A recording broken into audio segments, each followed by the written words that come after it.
امروز من میخوام گوشیمو دوستکی ببرم مدرسه بدونی که حتی مدیر یا حتی معلم‌ها متوجه بشن. پس آخر ویدیو با من همراه باش و لایک و ساب بکوب و بزن بریم سراغ این ویدیو. خب بچه حالا من آماده شدم و میخوام برم مدرسه و تا جایی که میتونم براتون ویدیو میگیرم، چون اونجا گوشی مجاز نیست و اگه گوشی رو ببریم امکان داره گوشیمو بگیرم و گوشیمو میبرم اونجا خاموشش میکنم و تا حدی که میتونم از مدرسه براتون ویدیو میگیرم. لیتس گو، بزن بریم. بچه ها الان این مدرسه مونه، من اومدم اینجا و میخوام دزدکی گوشیمو ببرم داخل. خب بزن بریم. من وقتی رفتم توی کلاس زنگ اول دبیرمون نیومد و من با بچه ها مافیا بازی کردیم و بریم چند تا صحنه از مافیا بازی کردن اونو ببینیم.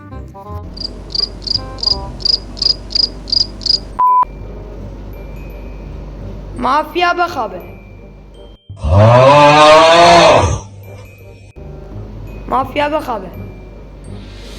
مافیا بخوابه. کاراگاه بازی از خوابی داشته. کاراگاه.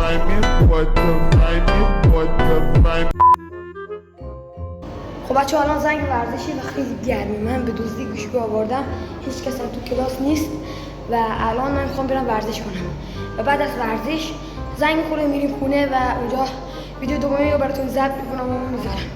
البته امیدوارم که الان کسی گوشیمو نگیره. بچه‌ها الان ورزش کردیم، زنگ آخر امکان داره بیان خیلی سریع الان باید کات کنم و بزنم بیرون از مدرسه. زنگ آخر الان زنگ میزنن و من میرم.